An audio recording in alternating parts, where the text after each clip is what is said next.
Richard O'Connor, Rewire, change your brain to break bad habits, overcome addictions, conquer self-destructive behavior.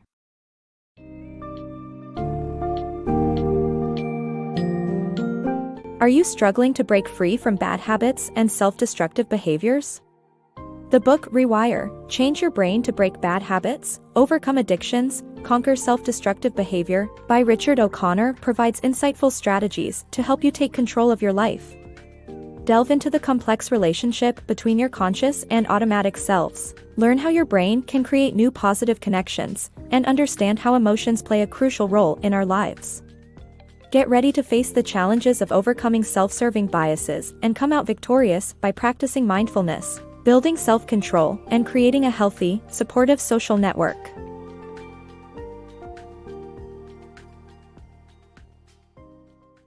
The battle between our two selves.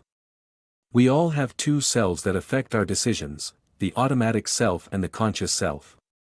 While the conscious self uses rational thought, the automatic self acts without our direct control. Often, regrettable decisions are made because the automatic self is in control. To change bad behavior, we need to train our automatic self to make positive habits. This is because our brains can physically change and create new cells and networks between them.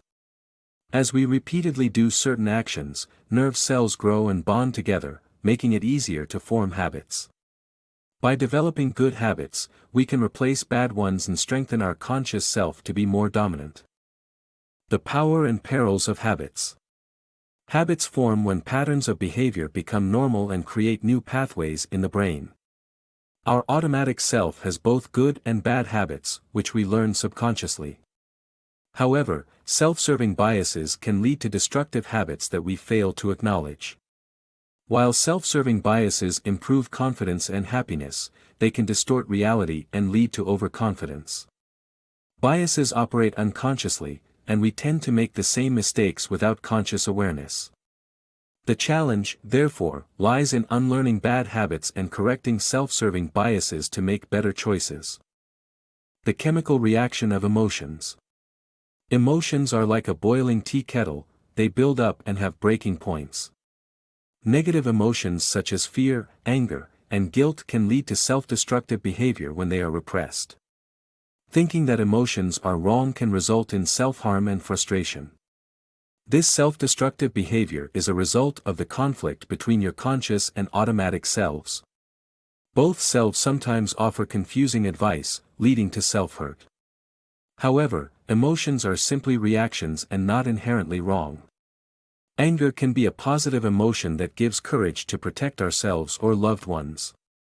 Additionally, suppressing anger can lead to making rash decisions and eventually taking it out on loved ones. Thus, understanding and managing emotions is vital for sound decision-making and overall well-being. Seeking help through self-destruction. This book's summary suggests that self-destructive behavior often stems from an unconscious desire for help. People may struggle to ask for help directly due to fear of rejection, so they resort to subtler forms of communication. Such behavior is often tied to strong emotions, but it can also result from feelings of defeat. The defeated may be those who have never had the motivation to change or those who have tried and failed so many times that they become burnt out. To overcome this, it is suggested to set more realistic goals instead of aiming for immediate perfection. For instance, someone struggling with quitting smoking should aim to reduce the number of cigarettes smoked instead of quitting completely in one go. The key takeaway is that self-destruction can be a way of reaching out for help, and it is essential to recognize and address these underlying issues. Overcoming addiction, avoiding the undertow. Addiction often follows a destructive pattern called the undertow. This pattern is caused by bad habits etched into our brains that make us slip back into our old ways even when we think we've quit for good. To avoid this, we need to rewire our brains and associate our relapses with negative feelings like fear or disgust. The first step to overcoming addiction is admitting that we're powerless, like in the 12-step program used by Alcoholics Anonymous. When we get something we want, our brains release dopamine, which makes us crave it even more. Addictions are inherently self-destructive because they take away our self-control. By understanding the undertow and how our brains work, we can take control and break free from addiction. Mastering self-control. To break free of bad habits, practicing mindfulness is the first step. This involves observing oneself calmly, objectively, and compassionately without immediately acting on habits. Mindful meditation or tracking thoughts through journaling can be helpful in achieving mindfulness. Self-control can be strengthened by associating a negative stimulus with temptation and gradually increasing positive habits. Self-control also becomes more automatic with dedicated practice and rewires the brain. The AA saying, "Fake it till you make it," applies here.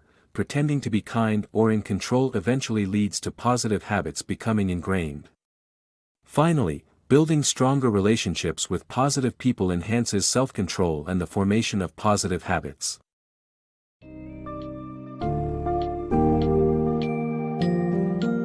In Rewire, RichardOConnor equips the reader with the tools to tackle self-destructive behaviors and break bad habits. The techniques discussed focus on the interplay between our conscious and automatic selves, the impact of emotions on our decision-making, and the cognitive biases that contribute to self-destructive patterns. By practicing mindfulness and developing effective self-control, readers can learn to create new, positive connections within their brains, overcome addictive tendencies, and achieve sustainable change. Furthermore, fostering strong relationships with positive influences can result in a gradual shift from conscious efforts to automatic positive habits that enrich our lives.